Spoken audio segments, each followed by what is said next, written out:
ओहो। Hello. Hello.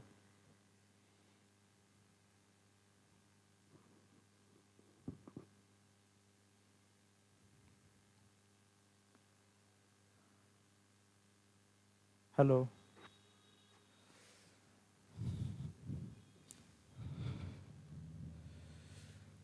जय हिंद साथियों, मैं जयप्रकाश आप सभी का द स्टडी एक्सप्रेस पे स्वागत करता हूं।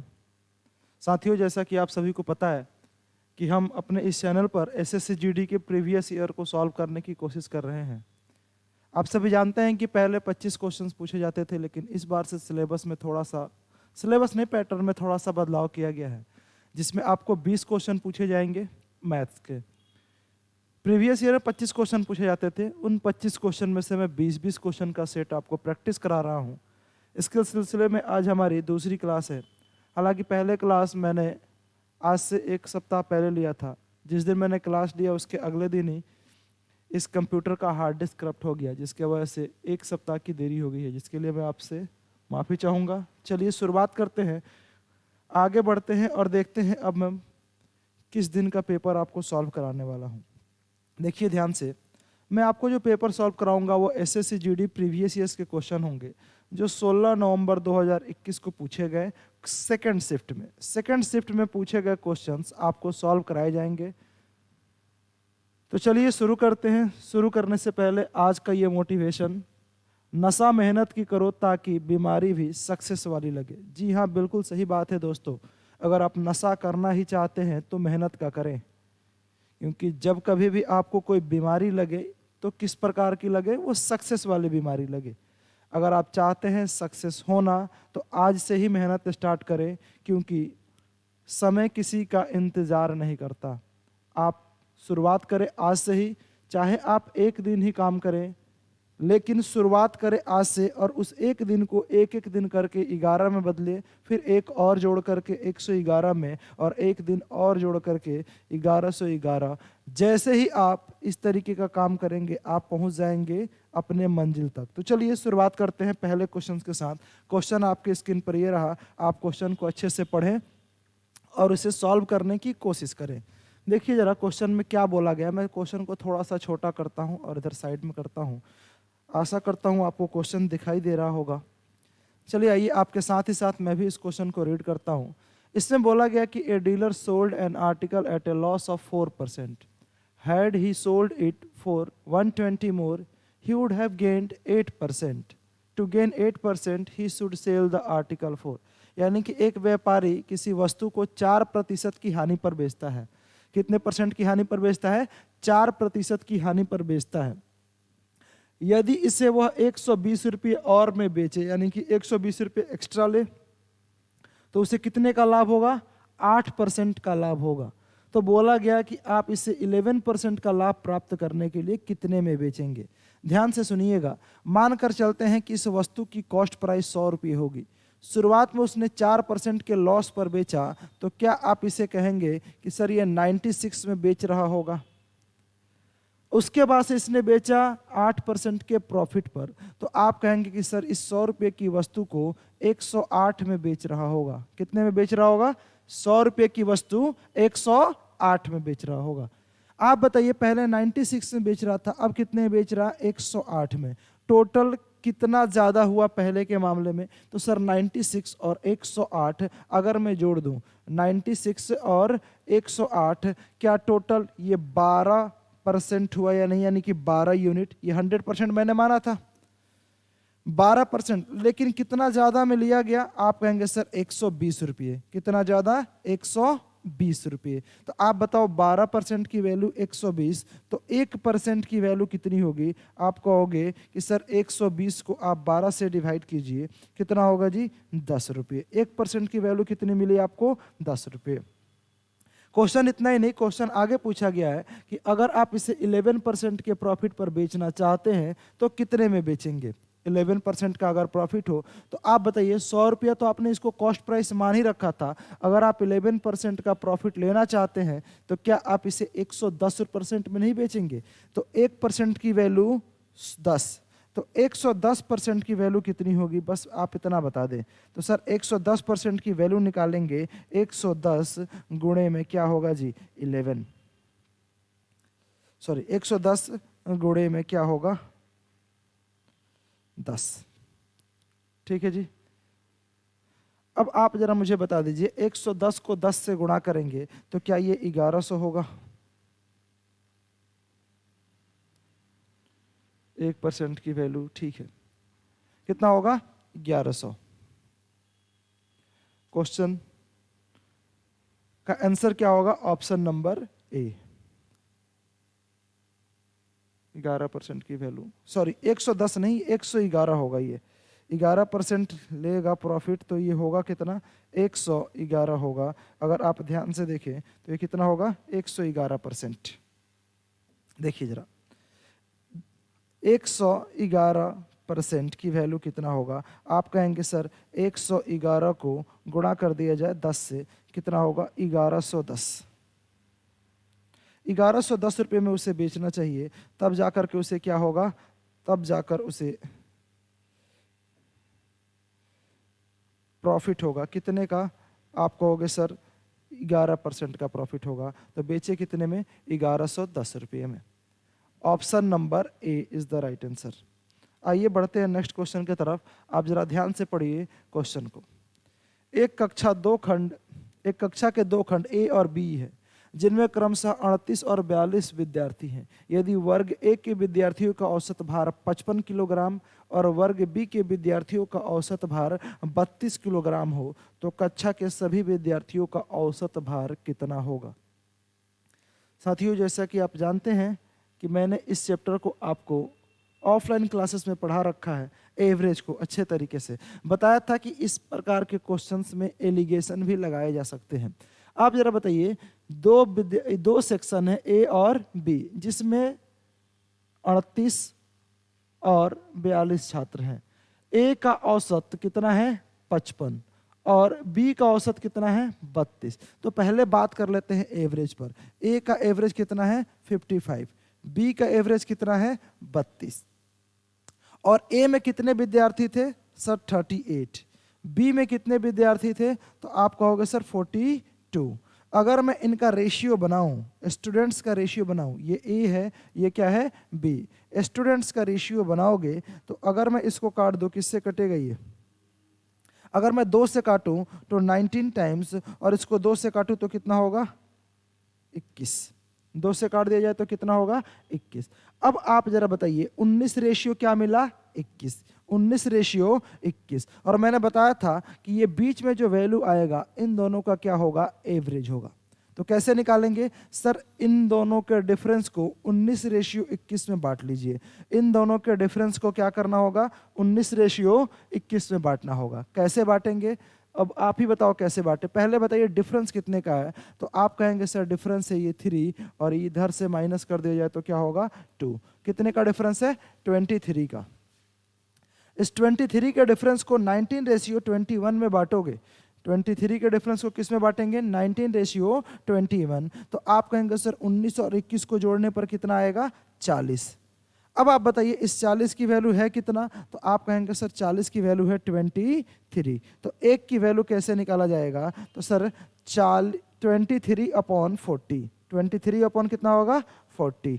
अब आप जरा बताइए 40 से डिवाइड करना हो तो आप लिख सकते हैं सर 2.3 अपॉन 4, 2.3 अपॉन 4। अगर मैं इसको मल्टीप्लाई करूं तो ये आएगा 0.4 से कटेगा कितनी बार 5 बार, 4 पच्चे 20, 3 0, 4 सत्ते 28, 2 और 4 पच्चे 20, कितना आया 0.575। लेकिन ये 1 यूनिट की वैल्यू है। अगर मैं आपसे पूछूं कि आप जरा मुझे 21 यूनिट की वैल्यू बता दो कितना होगा, तो आप कहेंगे कि सर इसको मैं 21 से गुणा करूंगा। किससे गुणा करूंगा 21 से गुणा करूंगा। 21 से गुणा करेंगे तो ये 575 और 2 से गुणा कर दिया जाए तो ये क्या होगा 5 दूना 10, 7 दूना 14 और 1 15 और 2 पच्चे 10 और 1 11। अब बताइए जरा इसमें मैं जोड़ूं तो ये होगा 5, ये कितना होगा 7, ये कितना होगा 0 और यहाँ कितना होगा 12। कितना आया? अगर डेसिमल कितने डिजिट के बाद 3 डिजिट के बाद, तो ये आएगा 12.07 5। कितना होगा? 12.075। तो बीच वाली वैल्यू निकालने के लिए इसमें से माइनस करेंगे 12.075। कितना माइनस किया जाए? 12.075। तो क्या मिलेगा आपके पास? ये आएगा 42.925। कितना होगा? 42.925। Option number B, 42.925 kilogram. I hope आप इसे समझे होंगे। चलिए नेक्स्ट क्वेश्चन पर चलते हैं। ये क्वेश्चन नंबर 3 आपके सामने है, सॉल्व करने की कोशिश करेंगे। चल,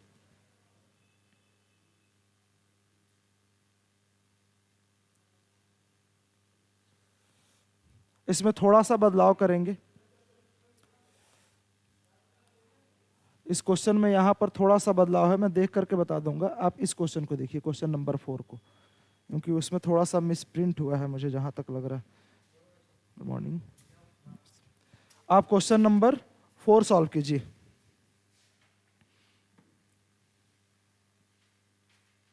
चलिए,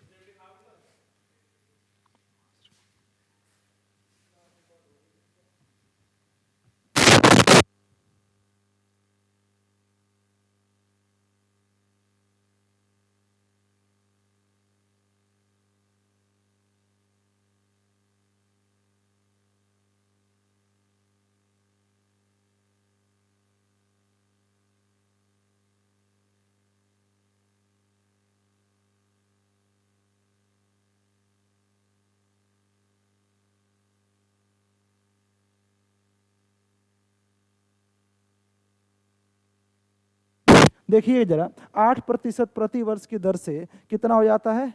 3040 का साधारण ब्याज प्राप्त होता है। तो बताइए 5 साल में वो राशि क्या है? 5 साल में पूछा गया कि a sum fetches a simple interest of ₹3040 at the rate 8% per annum in 5 years. What is the sum? आप बताओ, साधारण ब्याज हर साल बराबर होता है। 8% के दर से 5 साल में कितना परसेंट का ब्याज लगेगा? 8% के दर से 5 साल में कितना परसेंट का ब्याज लगेगा? 40%। 40% ब्याज लगेगा, लेकिन ब्याज है कितना? आप कहोगे सर 40% के बदले ब्याज कितना दे रखा है? 3040।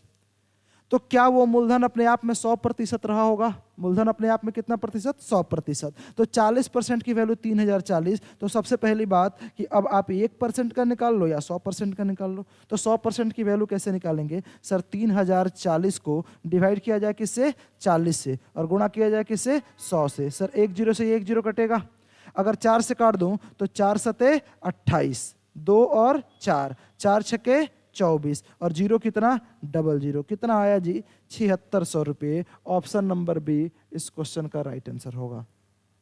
ठीक है, 8% के रेट से 5 साल में हर साल साधारण ब्याज क्या होता है? बराबर होता है। इसलिए हमने क्या कर लिया?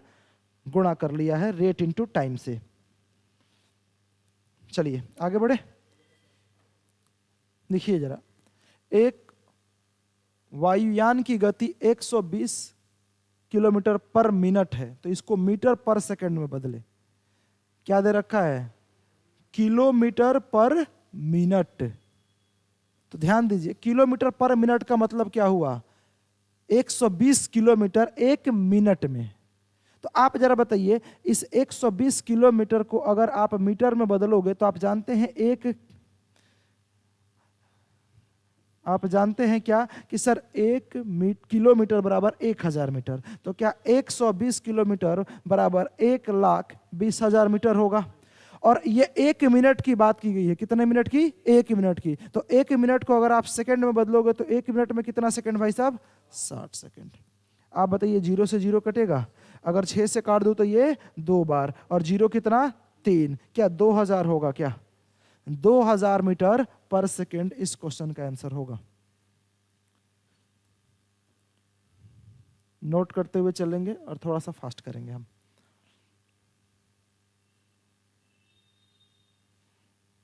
ठीक है, आगे बढ़ो।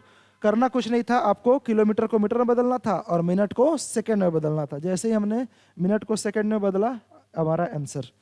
चलिए क्वेश्चन नंबर 6। थोड़ा सा मैं इसको छोटा करता हूं क्योंकि ये बड़ा है और हमें जगह भी चाहिए इसे सॉल्व करने के लिए। ओहो,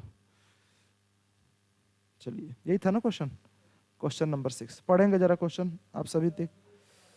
ए और बी एक काम को 120 दिनों में पूरा कर सकते हैं, बी और सी 150 दिनों में पूरा कर सकते हैं, ए और सी 200 दिनों में पूरा कर सकते हैं, तो बी अकेला उस काम का 2/5 भाग कितने दिनों में करेगा। तो सबसे पहली बात कि ए बी और सी का अलग अलग पता होना चाहिए या फिर बी का पता होना चाहिए। तो देखिए जरा, दिया गया है ए प्लस बी मिलकर कितने दिनों में कर रहे हैं, 120 दिनों में।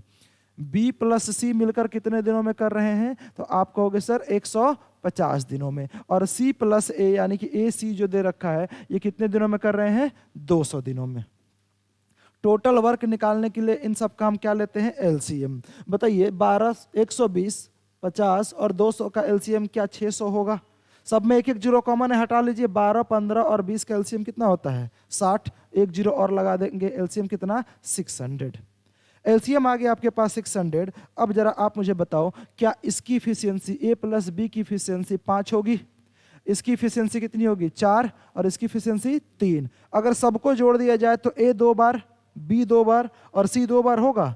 अगर जोड़ दिया जाए तो ए 2 बार, बी 2 बार और सी 2 बार। तो आप जरा बताइए, जैसे ही 2 कॉमन ले लेंगे तो क्या यहां से ए प्लस बी प्लस सी मिलेगा। और इसकी इफिशियंसी बताइए, 5 और 4 9, और 9 और 3 कितना होगा, 12। कितना होगा जी, 12। तो आप बताओ ए प्लस बी प्लस सी की वैल्यू कितनी, ए प्लस बी प्लस सी की वैल्यू सर 12 को अगर 2 से डिवाइड कर दे तो क्या 6 मिलेगा आपको, कितना, 6। आप खुद देखिए, आपसे पूछा गया था कि बी उस काम का 2/5 भाग, तो पहले बी की इफिशियंसी तो पता चलनी चाहिए कि एक दिन में वो कितना करेगा। तो आप जरा बताइए, बी का पता निकालने के लिए क्या मैं ए और सी को इसमें से माइनस कर दूं, सिर्फ बी बचेगा। और ए और सी की इफिशियंसी क्या ये 3 यहां पर आया हुआ है, ए और सी की इफिशियंसी कितना है, 3। तो ए और सी मिलाकर के 3 और ए बी सी मिलाकर के 6, तो क्या बी 3 रहा होगा, बताइए। यहां से 3 माइनस कर लेंगे, बी की इफिशियंसी कितनी हो गई, 3। अब बोला गया कि पूरे काम का 2/5, तो पूरा काम कितना था, 600, और इसका कितना, 2/5। कराया किससे जाए, बी से। तो बी करेगा तो बी से भाग कर दीजिए, बी की इफिशियंसी 3। तो आप बताओ सर, 3 से कटेगा कितनी बार, 200 बार। और 5 से कटेगा ये कितनी बार, सर 40 बार। और 40 को अगर मैं 2 से गुणा करूं तो कितना होगा, 80। और बी इस काम का 2/5 भाग कितने दिनों में करेगा, 80 दिनों में। यही इस क्वेश्चन का आंसर है। क्लियर।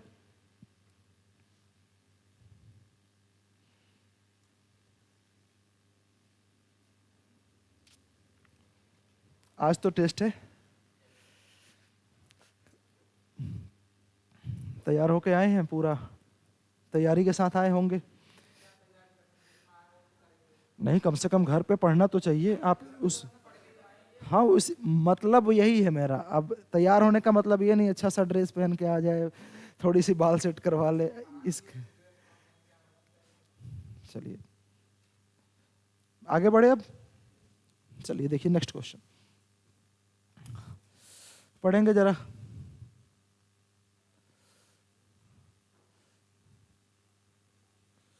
देखिए क्या दे रखा है कि एक त्रिभुज की भुजाओं का माप कितना है, 21, 35 और 28। इसकी त्रिज्या का माप क्या है। इसकी त्रिज्या मतलब इन रेडियस पूछा गया है। ये इन रेडियस, ये IN, अच्छा ये अलग अलग हो गया ना इसीलिए इन रेडियस।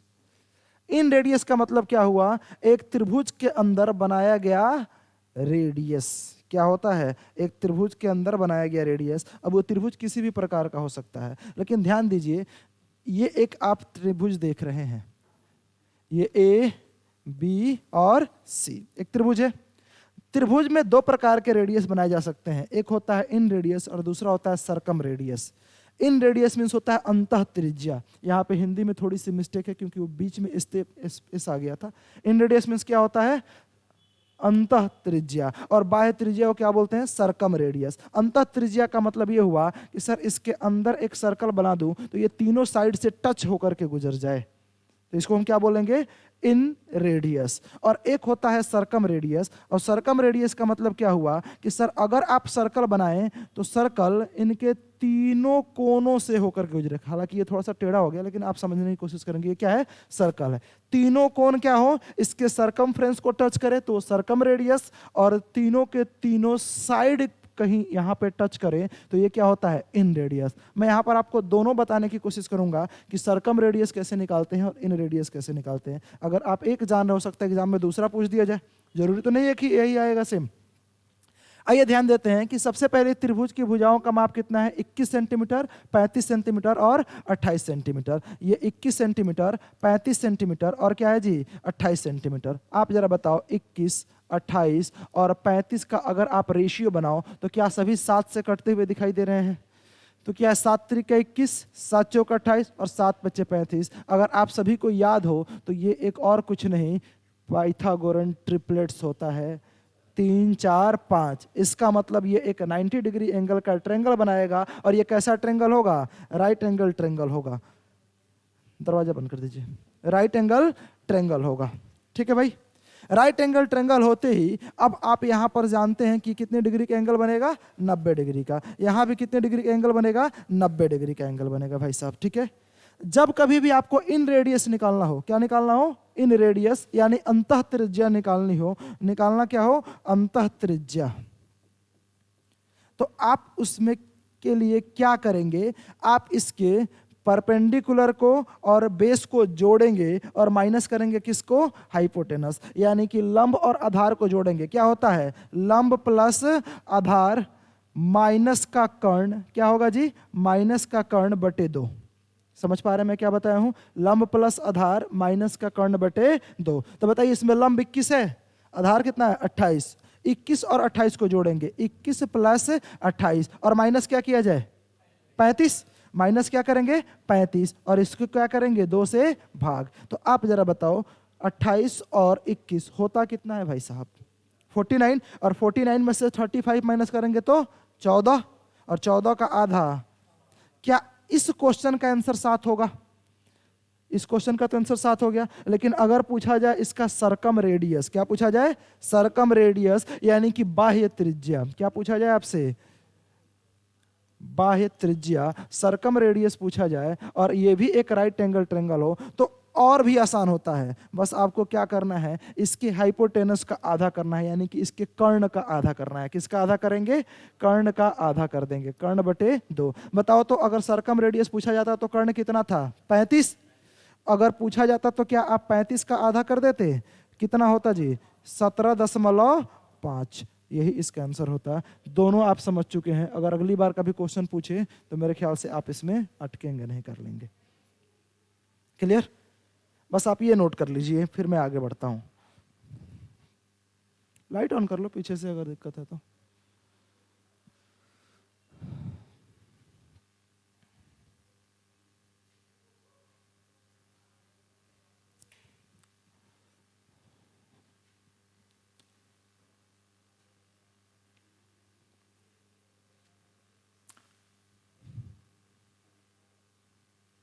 ठीक है जी, बढ़े आगे भाई।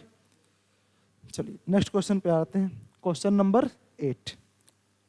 देखना जरा क्या बोला गया है, क्वेश्चन पढ़िए। मैं थोड़ा सा छोटा कर देता हूं, मेरे ख्याल से ये बहुत ज्यादा बड़ा हो रहा है ना। अब ठीक है, क्या देख पा रहे हैं,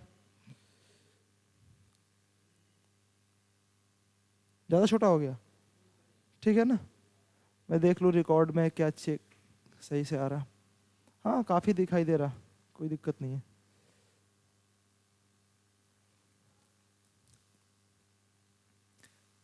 देखिए जरा क्वेश्चन, एक वस्तु के अंकित मूल्य पर 20% की छूट देने के बाद इसे 120 में बेचा जाता है।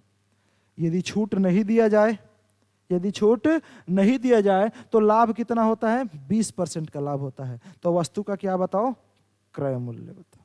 वस्तु का क्या पूछा है, क्रय मूल्य ज्ञात कीजिए। आप जरा ध्यान से देखिएगा, ये एक बात होती है सीपी, एक होता है एसपी और दूसरा होता है एमपी। मैंने ख्याल से मैंने आपको क्लासरूम में बताया था, कॉस्ट प्राइस, सेलिंग प्राइस और मार्क्ड प्राइस। 20% का छूट देंगे तो हमेशा छूट किस पर दिया जाएगा, किस पर दिया जाएगा, बोलिए, एमआर, अंकित मूल्य पर, मार्क्ड प्राइस पर 20% का छूट। मानकर चलिए अगर 100 रुपये मार्केट प्राइस, मार्क्ड प्राइस होता तो 20% का छूट देकर क्या 80 में बेचते, कितने बेचते, 80 में बेचते। अगर मैं इसके रेशियो की बात करूं तो क्या ये 5 होगा और ये 4 होगा, बताइए, क्या 4:5 होगा। आगे बोला गया है कि 20% का लाभ हो, कब, जब छूट नहीं दे, कब लाभ होगा? जब छूट 20% का नहीं देंगे तो लाभ होगा। छूट नहीं देंगे तो इसका मतलब क्या, आप उसको मार्केट प्राइस पे बेचेंगे, जितना लिखा गया उतने पे ही बेचेंगे अगर छूट नहीं देंगे तो। आप जरा बताइए, 20% का लाभ का मतलब क्या 100 रुपये के सामान को 120 रुपये में बेच देना? 20% का लाभ का मतलब क्या हुआ? 100 के सामान को 120 में बेच देना, यानी कि क्या 5 के सामान को 6 में बेच देना? बताइए, यही होता है, 5 के सामान को 6 में बेच देना। अब आप जरा बताओ मैं क्या करूं, क्या मार्केट प्राइस दोनों जगह अलग अलग शो कर रहा है? यहां 5 यूनिट, यहां 6 यूनिट, हमें करना क्या चाहिए? बराबर। दोनों जगह क्या होना चाहिए? सेम, क्योंकि एक ही वस्तु थी और एक ही वस्तु का मार्केट प्राइस दो नहीं हो सकता, ना ही कॉस्ट प्राइस दो हो सकता है। तो हमें क्या करना पड़ेगा? मार्केट प्राइस को बराबर, तो ऊपर 6 से गुणा और नीचे 5 से गुणा। जैसे ही 6 से गुणा करेंगे ये 30 हो जाएगा भाई साहब। 5 से गुणा करें, 6 से गुणा करेंगे यहाँ तो क्या ही हो जाएगा? ये 24। और 5 से यहाँ गुणा किया था तो यहाँ गुणा करेंगे तो क्या हो जाएगा? 25। यानी कि सामान की मार्केट प्राइस अगर 30 हो, ऐसा कंडीशन करने के लिए तो सेलिंग प्राइस क्या होना चाहिए? 24। और कॉस्ट प्राइस क्या होना चाहिए? 25। कॉस्ट प्राइस क्या होना चाहिए? 25। बोला गया इसे बेचा कितने में? 120 में। कितने में बेचा? 120 में। तो मेरे भाई बताओ, क्या 120 रुपये में बेचा, लेकिन यहां बेचा कितने में? 24 में। क्या 24 यूनिट की वैल्यू 120 है? बताइए, 24 की वैल्यू कितना? 120। तो क्या एक की वैल्यू, एक यूनिट की वैल्यू बताओगे क्या होगा? आप कहेंगे सर 120 बटे 24। 120 बटे 24 का मतलब क्या? 5 हुआ। आपसे पूछा गया था क्रय मूल्य, क्या क्रय मूल्य 25 यूनिट था? 25 यूनिट की वैल्यू बताइए कितना होगा? सर एक की वैल्यू 5, तो 25 यूनिट की वैल्यू क्या 5 गुणे 1, 5 गुणे 25 होगा? कितना होगा जी आंसर? 125। अगर आपसे पूछा जाता कि इसका मार्केट प्राइस बताइए कितना होगा, तो क्या आप 30 की वैल्यू बताते? 30 की वैल्यू कितना होता? 150। कितना होता? 150। लेकिन पूछा गया है क्या? क्रय मूल्य, तो आंसर क्या होगा? 125। पूछा जाता अगर मार्केट प्राइस यानी अंकित मूल्य, तो क्या होता? 150 रुपये। क्लियर भाई साहब? Note it.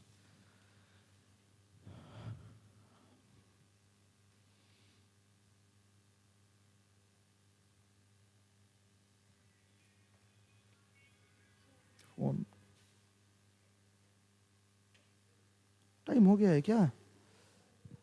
टेस्ट का टाइम हो गया है क्या?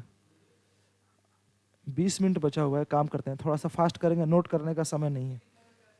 9 बजे से टेस्ट है, 20 मिनट समय बचा हुआ है और हमारे पास अभी 12 क्वेश्चन है, थोड़ा सा फास्ट कर लेते हैं, ठीक है?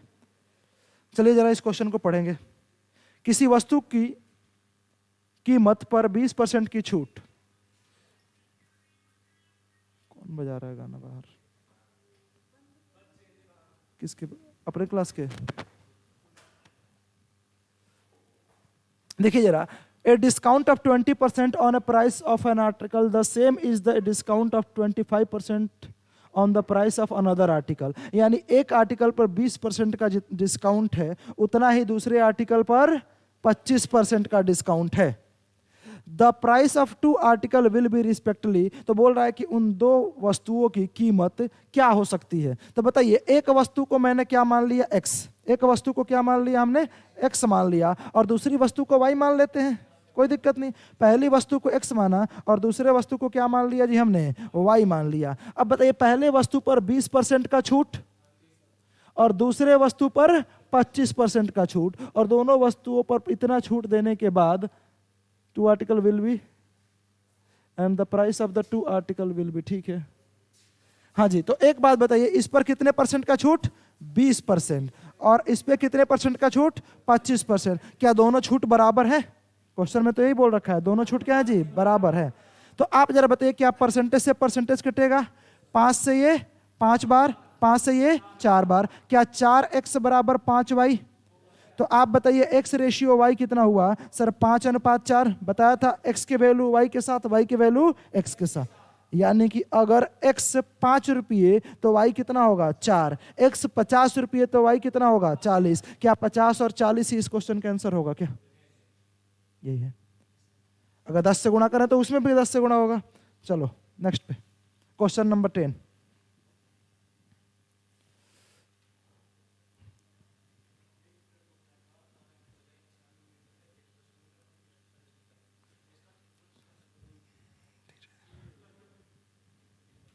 देखिए जरा, एक त्रिभुजाकार पार्क की भुजाएं 96 मीटर, 110 मीटर और 146 मीटर है।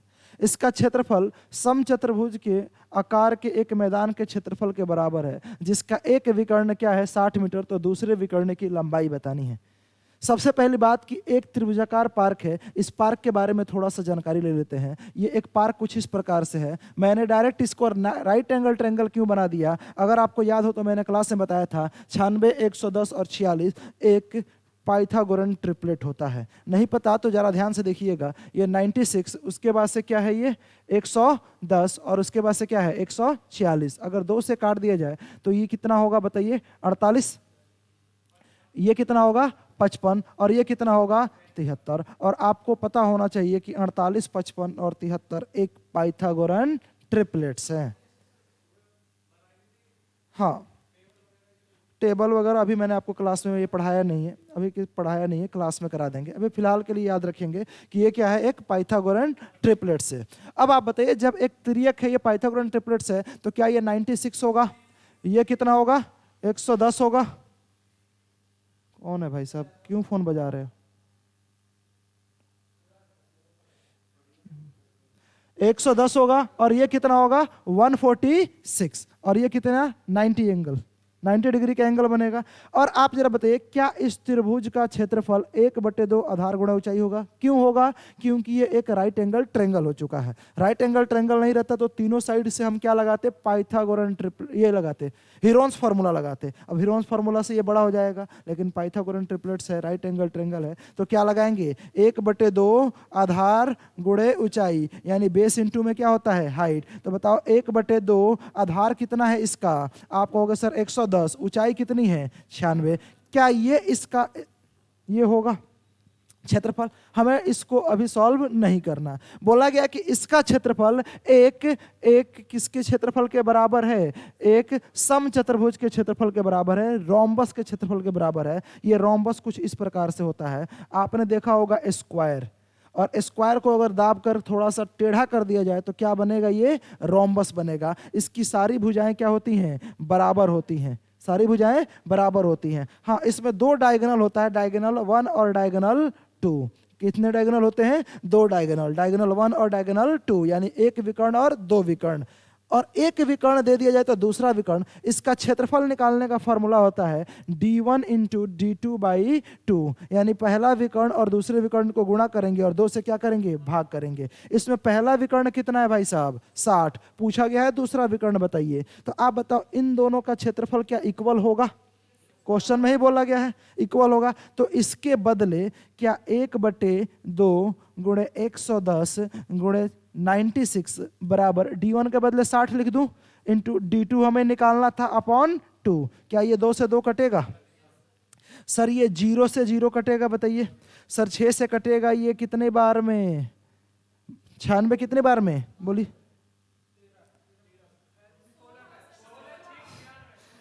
कितनी बार में, 16 बार में। और 16 को किससे गुणा करेंगे, 11 से। तो d2 की वैल्यू निकल जाएगी, 16 को 11 से गुणा करेंगे तो क्या 176 होगा, 16 गुणे 11 176। इस क्वेश्चन का आंसर क्या होगा 176।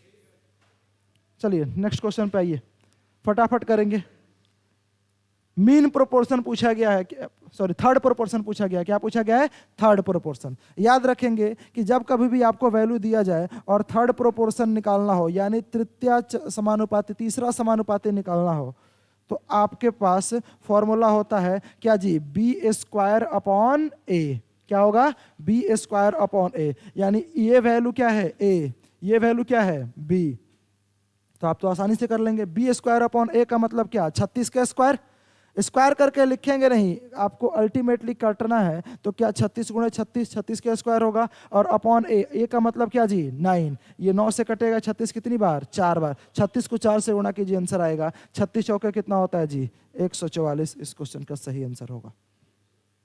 ठीक है भाई साहब, चलो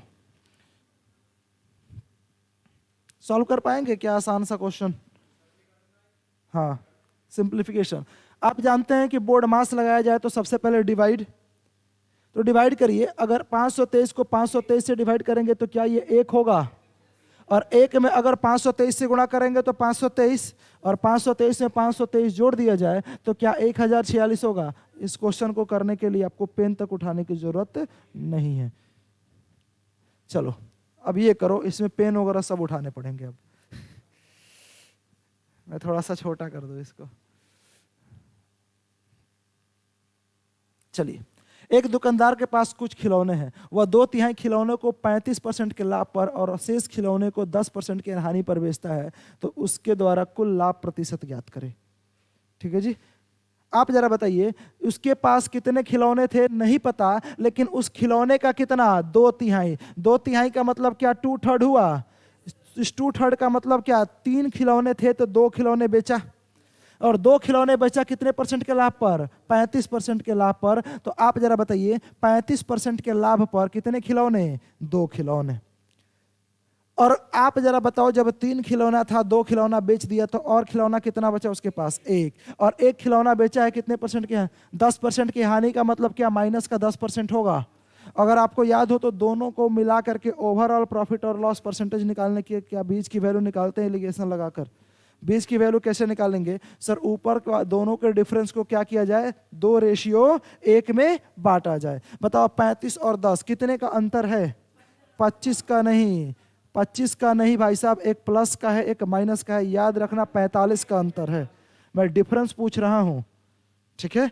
तो ये माइनस वाली वैल्यू क्या हो जाती है, प्लस। अगर 10 रुपये आपके पास कर्ज है, किसी ने आपको कितना दे दिया, 10 रुपये आपके पास कर्ज है और आप 35 रुपये कमा करके लाएंगे, तो आप क्या उस पहले 10 रुपये के कर्ज को निपटाएंगे, और उसके बाद से आपके पास जो बचा वो कितना 35 रुपये, मतलब आपने कमाया कितना 45। तो आप जरा बताओ क्या इनके बीच का गैप 45 का होगा। 45 को 2:3 में बांटेंगे तो सर 2 और 1 3, 3 की वैल्यू 45, तो 1 की वैल्यू 15, तो इस 2 की वैल्यू कितना होगा भाई साहब 30, और इस 1 की वैल्यू 15। और आप जानते हैं कि बड़ी में से क्या करते हैं वैल्यू को माइनस, और छोटे में क्या करते हैं जोड़ देते हैं। या तो 35 में से 15 घटा लो तो 20 आएगा, या फिर 10 में से माइनस के 10 में 30 जोड़ लो तब भी 20 आएगा, क्योंकि एक माइनस का है। और ओवरऑल प्रॉफिट परसेंटेज कितना होगा 20%। समझ गए, एलिगेशन लगाया, आसानी से question solve. Next 14 number,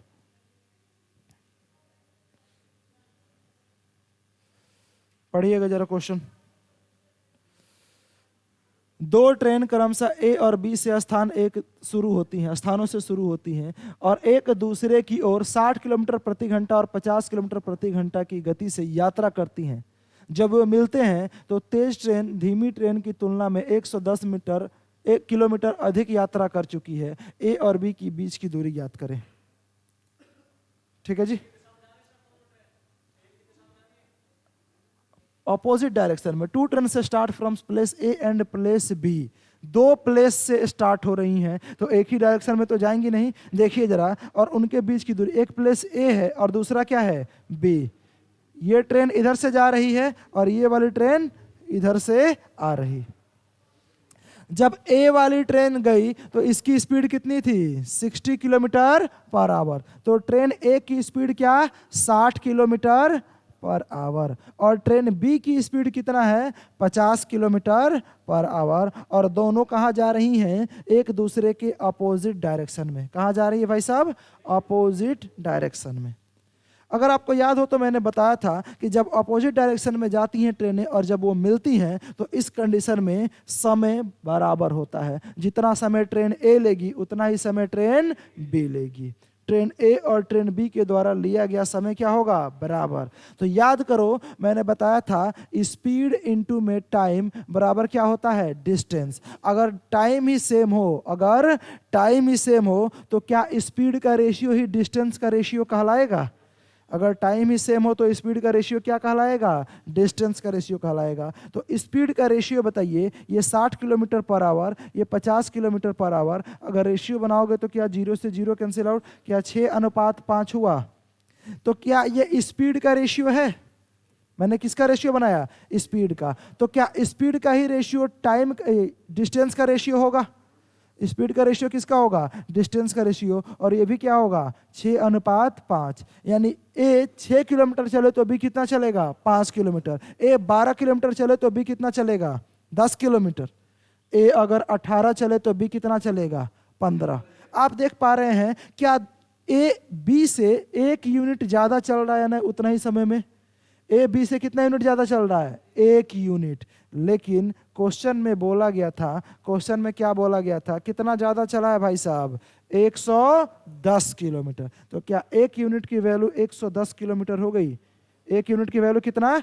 110 kilometre. पूछा गया था उनके बीच की दूरी ज्ञात करें। क्या उनके बीच की दूरी 11 यूनिट की होगी या नहीं? ए 6 चलेगा तो बी 5, क्या टोटल 11 यूनिट चलेंगे? तो 1 की वैल्यू 110। तो आप जरा बताइए 11 यूनिट की वैल्यू कितना होगा? आप कहेंगे सर 110 को गुणा करेंगे किससे? 11 से। क्या 11 गुणे 11 121 और 1 जीरो लगा दो, 1210 किलोमीटर होगा या नहीं? इनके बीच की दूरी कितना होगा भाई साहब? 1210 किलोमीटर। समझ गए सभी लोग? आगे बढ़े, चलिए बताओ क्या होगा।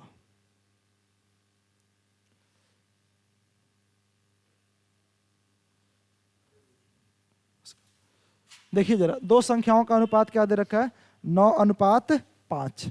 बड़ी संख्या में 8 जोड़ दिया जाए और छोटी संख्या में 4 घटा दिया जाए तो बड़ी संख्या और छोटी संख्या की 2 गुनी हो जाती है।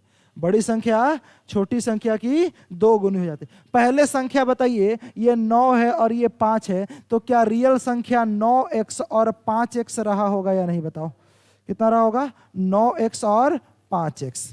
हुआ क्या? हमने बड़ी संख्या में जोड़ दिया, क्या जोड़ दिया? 8, और छोटी संख्या में क्या कर दिया? 4 घटा दिया, जिसके वजह से बड़ी संख्या छोटी संख्या की 2 गुनी हो जाती है। यानी छोटी संख्या अगर 1 हो तो बड़ी कितनी हो जाएगी? 2। छोटी संख्या अगर 5 हो तो बड़ी कितनी होगी? 10। छोटी संख्या अगर 100 हो तो बड़ी कितनी होगी? 200। मतलब x हो तो 2x हो जाएगी। तो आप जरा बताइए, ये बड़ी संख्या 2 गुनी हो जाती है किसकी? छोटी संख्या की। क्या ये दोनों बराबर होंगे? अब यहां से हमें क्या निकालना पड़ेगा? x की वैल्यू। इधर गुणा करें तो 9x + 8 बराबर, इधर गुणा करें तो क्या ये 10x - 8 होगा? सर x 9x में से अगर 10x घटाया जाए तो कितना? x। और 8 इधर लेकर के आया जाए तो प्लस का 8 होगा। 8 और 8 कितना हुआ? 16। तो x की वैल्यू कितनी? 16। पूछा गया था बड़ी संख्या क्या करे? ज्ञात करे। तो बताओ इस 9x और 5x में से बड़ा संख्या कौन? 9। तो जब x की वैल्यू 16 तो 9x की वैल्यू कितनी होगी? आप कहेंगे सर 16 गुणे में 9। आप जरा बताओ 16 में 9 से गुणा करेंगे तो कितना होगा? 144। इस क्वेश्चन का राइट आंसर। क्लियर? समझ गए सभी लोग? चलो इसे करेंगे।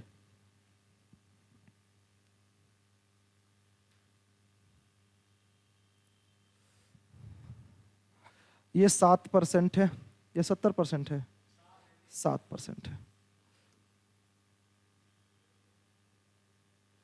ध्यान दीजिए, विघ्नेश अपने मासिक वेतन का कितना परसेंट? 42% भोजन पर खर्च करता है। 42% किस पे खर्च कर दिया? भोजन पे। 16% किस पे खर्च कर दिया? रेंट पे। 16% किस पे खर्च किया? रेंट पे। अब आप जरा बताइए, उसने इंटरटेनमेंट पे, मनोरंजन पे कितना खर्च किया? 11%। मनोरंजन पे 11%। और 7% किस पे खर्च कर रहा है? वाहन पे। अब इसने अपने वाहन पे खर्च कर दिया कन्वीनियंस पे 7%। टोटल कितना परसेंट खर्च कर चुका है बताएंगे जरा? सर 2 और 6 8, 8 और 1 9, 9 और 7, 9 और 7 कितना होगा? 16। 4 और 2 6 और 1 7। क्या 76% वो खर्च कर चुका है? अगर 100% कमाए और 76% खर्च कर दे तो कितना बचाएगा भाई? 24%। बचाएगा कितना? 24%। लेकिन क्वेश्चन में बोला गया कि उसकी जो बचत है, उसकी जो बचत है वो है कितना? बताइए जरा, बचत कितना है? नहीं, ये नहीं बोला गया है। बोला गया है कि उन्हें 18,000 रुपये खर्च को पूरा करने के लिए 12,000 रुपये क्या लेना पड़ा? कर्ज। तो आप जरा बताओ, खर्च करना है उसको 18,000 रुपये, 12,000 रुपये उधार लिए, इसका मतलब 6,000 रुपये उसके पास था। तो बताओ 24% की वैल्यू क्या 6,000 नहीं होगी? 24% की वैल्यू 6,000। उसका मासिक वेतन कितना होगा? 100%। मासिक वेतन कितना होगा? 100%। क्या 100% की वैल्यू बताएंगे? कैसे निकालेंगे? सर 6000, 6000 को डिवाइड किया जाए किससे? 24 से, और गुणा किया जाए किससे? 100 से। आप बताओ 4 से काटेंगे कितनी बार में? 25 बार, और 4 से काटा जाए 6 बार, और 6 से कटेगा ये पूरा का पूरा 1000। 1000 को 25 से गुणा करेंगे, कितना होगा जी? 25,000 इस क्वेश्चन का सही आंसर। ठीक है, चलिए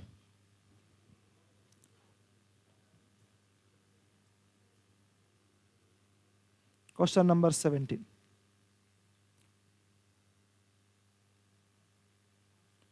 देखिए जरा, 4, 6, 8, 12 और x का एवरेज कितना है? 7। उसके बाद से एवरेज है x 9, 13, 15, y का कितना है? 9। तो पूछा गया है 2x माइनस 3y ज्ञात करें।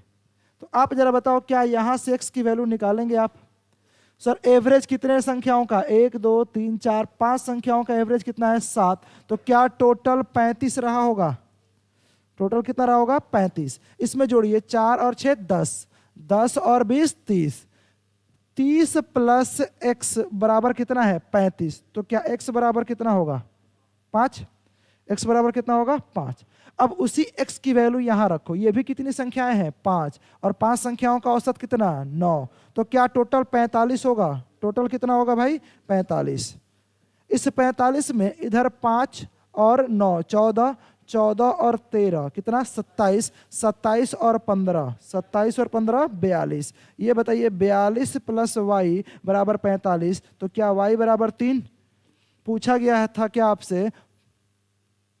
2x minus 3y। 2x का मतलब 10 माइनस 3y का मतलब क्या होगा? 9। 3y का मतलब क्या होगा? आंसर कितना आएगा जी? 1। Option D.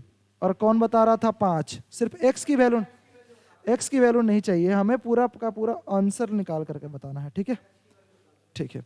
कितना आएगा? 1।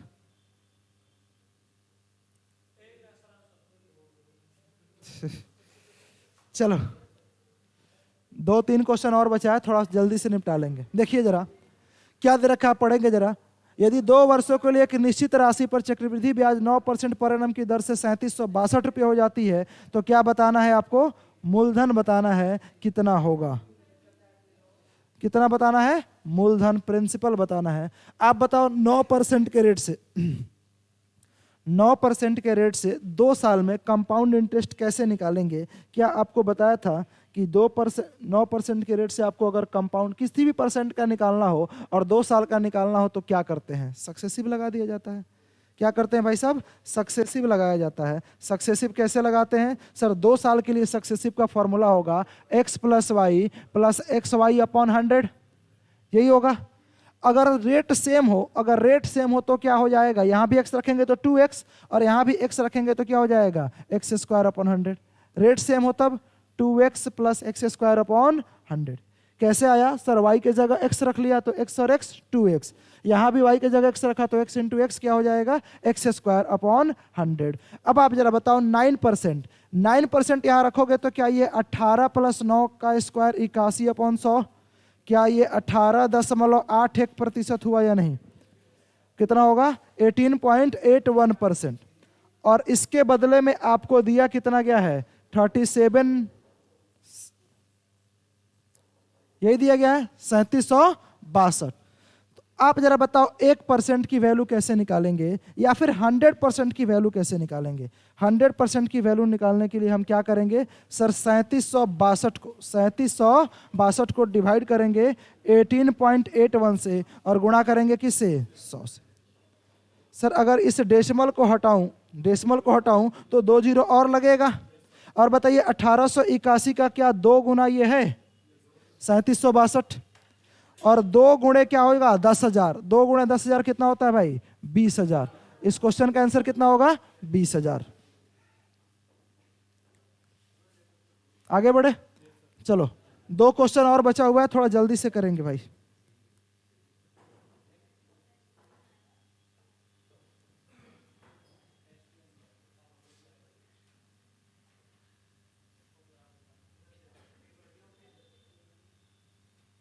चलिए क्वेश्चन पढ़िए जरा।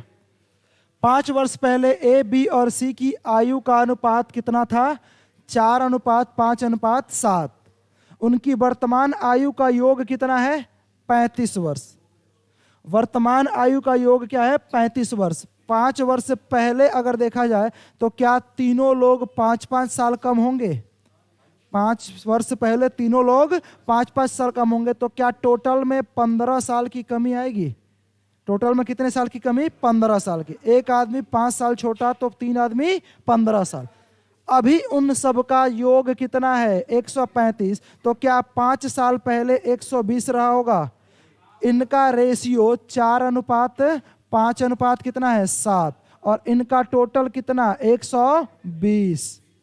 120 कैसे? 5 साल पहले, क्योंकि 5 साल पहले का क्या मिला है? रेशियो। तो आप बताओ, 5 और 4 9, 9 और 7 कितना होगा? 16। क्या 16 यूनिट की वैल्यू 120 हो गई? 16 यूनिट की वैल्यू 120। पूछा क्या गया है कि अब से 3 वर्ष के बाद बी और सी की आयु का योग कितना होगा। तो सबसे पहली बात कि अभी का हम क्या निकाले? बी और सी की आयु का योग। बताओ, बी और सी की आयु का योग क्या ये 12 यूनिट है? जब 16 यूनिट की वैल्यू 120, तो 12 यूनिट की वैल्यू बता दो कितना होगा? सर, 120 को डिवाइड करेंगे किससे? 16 से। गुणा करेंगे किससे? 12 से। 4 से कटेगा 3 बार, 4 से कटेगा 4 बार, 4 से कटेगा ये 30 बार। 30 को 3 से गुणा करूं तो कितना? 90। याद रखिएगा, ये 90 साल जो इनकी उम्र है वो आज से 5 साल पहले की है। और आज से अगर 3 साल बाद का पूछा जाए, आज से 3 साल बाद की पूछा जाए, तो पहले 5 साल बाद कवर करेंगे जो पहले हैं। तो 5-5 साल दोनों बढ़े तो 10 साल, और 3 साल फ्यूचर में जाना है तो क्या 6 साल और? तो सर इसमें क्या 16 साल और जोड़ दूं? अब 90 में 16 जोड़ेंगे तो कितना होगा? 106। इस क्वेश्चन का सही आंसर होगा। क्लियर? आखिरी क्वेश्चन आज का। 3 संख्याओं का क्या दे रखा है? अनुपात। 4:9:13। और उनका एलसीएम कितना है भाई साहब? 2340। तो बताना है उनका HCF कितना होगा।